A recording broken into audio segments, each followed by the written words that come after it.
আমি খুব ভালো রাঁধুনি না। পরিবার কেন্দ্রিক, ঘর কেন্দ্রিক মানুষ এবং বন্ধু কেন্দ্রিক। আমার পরিবার বন্ধু তাদের সাথে ওরা আসবে, ওদের সাথে দেখা হবে। আমার পরিবার আর বন্ধুরা, আমার খুব কাছের বন্ধুরা কয়েকজন মিলে আমরা খুব সম্ভবত সুন্দর একটা জায়গায় বেড়াতে যাব আমাদের দেশে। ঈদে আইস্ক্রিনে একটি ওয়েব সিরিজ মুক্তি পেতে যাচ্ছে শাহরিয়ার নাজিম জয়ের পরিচালনায় পাক কাহিনী। এটি মূলত গত ঈদে আমরা এর পাক কাহিনী প্রথম মানে কি বলবো এটাকে, এবারকারটা সিকুয়েল হচ্ছে। প্রথম রিলিজ হয় এবং দর্শকের অনেক ভালো সাড়া তারা পেয়েছেন। পরিচালক এবং প্রযোজক থেকে সেরকম জানানো হয়েছে এবং এবার তারা পাপ কাহিনী 2 সিকুয়েল করছেন। এবং মজার বিষয় হচ্ছে যে পাপ কাহিনী আসলে পরিচালকের আমাদের মানে জীবনে আশেপাশে নানা রকম ঘটনা ঘটে, তো কিছু ঠিক কিছু ঠিক না, ন্যায় অন্যায়, তো তিনি আসলে ভুল এবং অন্যায়ের গল্প বলতে বলার চিন্তা করেছে।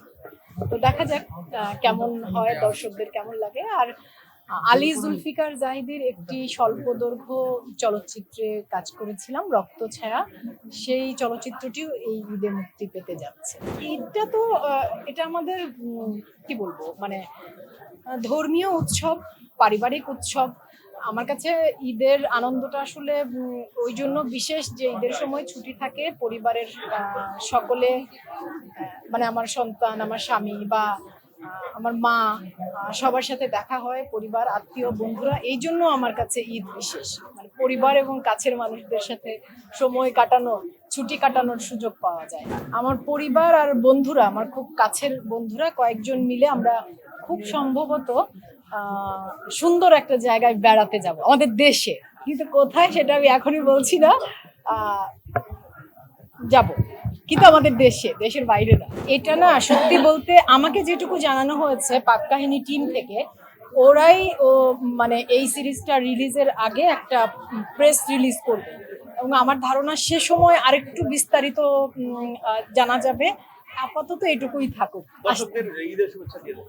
দর্শকদের জন্য ভালোবাসা, ঈদের শুভেচ্ছা। সবাই নিরাপদে থাকেন, সুস্থ থাকেন, পরিবার, কাছের জন, প্রিয়জন সবাইকে নিয়ে ঈদের আনন্দ। যে এটাও তো পরিচালক এবং প্রযোজনা প্রতিষ্ঠান বলতে পারবে। বোহেমিয়ান ঘোড়ার পরিচালক অমিতাভ রেজা চৌধুরী এবং এটি হইচইয়ের প্রোডাকশন ছিল। তো শাকিব আর খান, হইচই এবং অমিতাভ রেজা চৌধুরী, তারা বলতে পারবে যে এর পরও মানে এটার সিকুয়েল হবে কিনা।